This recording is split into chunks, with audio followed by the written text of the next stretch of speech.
Hi, special സാധനം ഉണ്ടാക്കുന്ന കാണിക്കാൻ പോവാട്ടോ.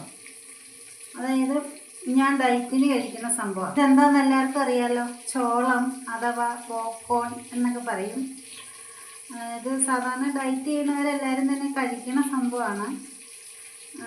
ഇത് ഡയറ്റിന് നല്ല സൂപ്പറായിരുന്നു. അപ്പോൾ ഇതും കൊണ്ട് നമ്മളെന്നൊരു അട ഉണ്ടാക്കാൻ പോവാം. അതിന് ഞാനിവിടെ സവോള കൊത്തിയരിഞ്ഞു എടുത്തു, പച്ചമുളക്, നമ്മുടെ കറിവേപ്പില, ഇഞ്ചി, ഇത്രയും വേണ്ട കേട്ടോ. ഇതിൻ്റെ പകുതിയേ എടുക്കുന്നുള്ളൂ.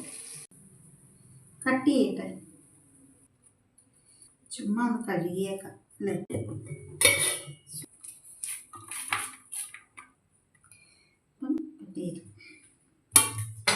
നമ്മുടെ പോപ്കോണൊക്കെ അരച്ചെടുത്തിട്ടുണ്ട്. പിന്നെ നമുക്ക് ഈ കൂട്ടിനകത്തേക്ക്, നേരത്തെ കാണിച്ച കൂട്ടിനകത്തേക്ക് ഒഴിക്കാം. അരിപ്പൊടിയായി ഇടേണ്ടത്, പക്ഷെ അരിപ്പൊടി എനിക്ക് റെഡിയാക്കി. ഇനി പതുക്കെ ഇരുന്ന് വേവട്ടെ. നമ്മുടെ പോപ്കോൺ അട ഇവിടെ റെഡി ആയിട്ടുണ്ട്.